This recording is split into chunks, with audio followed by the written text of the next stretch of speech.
Paris Olympic में 100 ग्राम से ज्यादा वजन होने की वजह से पदक से चूकी भारतीय पहलवान विनेश फोगाट जल्द ही राजनीति के पिच पर उठापटक करती दिखाई पड़ेंगी। राजनीतिक गलियारों में इसको लेकर चर्चाएं बहुत तेज हैं। सवाल उठता है, किस पार्टी का दामन थामेंगी विनेश फोगाट? क्या खेल से विनेश का मोह भंग हो गया है? क्या हरियाणा विधानसभा चुनाव लड़ते हुए विनेश फोगाट खेल को टाटा बाय बाय कर देंगी? दरअसल मामला यह है कि विनेश फोगाट ने 23 अगस्त को दिल्ली में हरियाणा के सांसद दीपेंद्र हुड्डा और उनके परिवार के साथ मुलाकात की। इससे राजनीतिक हलकों में ऐसी अटकलें तेज हो गईं कि कुश्ती से संन्यास लेने की घोषणा कर चुकी विनेश कांग्रेस के साथ राजनीतिक पारी शुरू कर सकती है। हरियाणा के सांसद हुड्डा ने विनेश के साथ मुलाकात की फोटो सोशल मीडिया पर शेयर की। चर्चाएं ये भी रहीं कि विनेश प्रियंका गांधी वाड्रा और पार्टी के अन्य नेताओं से भी मिलने वाली हैं।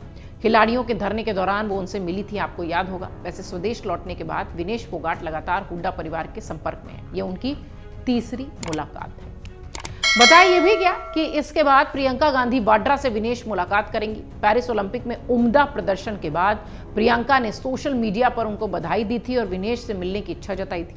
ये मुलाकात इसी संदर्भ में देखी जा रही है। हालांकि पिछले कुछ दिनों से विनेश के कांग्रेस में शामिल होने की, चुनाव लड़ने की चर्चाएं खूब हो रही हैं।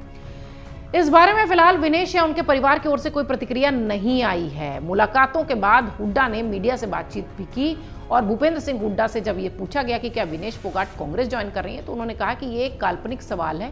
खिलाड़ी किसी एक पार्टी के नहीं होते, पूरे देश के होते हैं। अगर कोई उनकी पार्टी में शामिल होगा तो उनको पता चल जाएगा। जो कोई भी पार्टी में शामिल होता है हम उसका स्वागत करते हैं। आना ना आना उसकी इच्छा पर निर्भर है। आज वो हमारे देश के खिलाड़ी हैं, उनके साथ न्याय नहीं हुआ, उन्हें पूरा सम्मान मिलना चाहिए। विनेश फोगाट को राज्यसभा के लिए मनोनीत किया जाना चाहिए। ये हुड्डा की बाकायदा स्टेटमेंट है।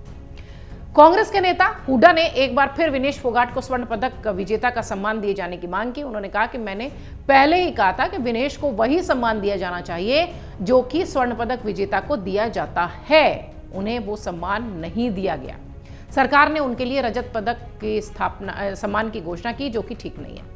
भूपेंद्र सिंह हुड्डा ने आगे कहा कि जैसे सचिन तेंदुलकर को राज्यसभा के लिए मनोनीत किया गया, वैसे ही विनेश फोगाट को भी राज्यसभा के लिए मनोनीत कर देना चाहिए, क्योंकि उनके साथ ज्यादती हुई है और न्याय नहीं मिला उन्हें। विनेश फोगाट कांग्रेस की महासचिव प्रियंका गांधी वाड्रा के साथ साथ भूपेंद्र सिंह हुड्डा और उनके परिवार से मिलने के लिए दिल्ली में उनके आवास पर पहुंची थी। हालांकि प्रियंका गांधी वाड्रा से अभी तक उनकी मुलाकात नहीं हुई है, लेकिन हुड्डा से मुलाकात के बाद चर्चा तेज है कि विनेश अब राजनीति की पिच पर खेलती हुई नजर आएंगी। राजनीति के मैट पर अपना जो आगे का भविष्य है वो संवारती हुई दिखाई पड़ेंगी। वो संन्यास की घोषणा कर चुकी हैं। उनके संन्यास की घोषणा के साथ ही बहुत सारे लोगों ने ये कहा कि हो सकता हो वो उस समय संन्यास लेने के लिए कह दी हो। उनकी मानसिक स्थिति उस समय उस तरह की रही होगी, वो निराश रही होंगी, हताश रही होंगी। हो सकता हो वो अपना संन्यास का फैसला वापस लें। फिलहाल वो स्वदेश लौट चुकी हैं, लेकिन अब जिस तरीके से राजनीतिक गलियारों में उनकी एक्टिवनेस दिखाई पड़ रही है, ऐसा लगता है कि बहुत जल्द ये संन्यास वाला जो फैसला है ये यूं ही रहेगा और वो बहुत जल्द राजनीति के गलियारों में एक्टिव होती दिखाई पड़ेगी।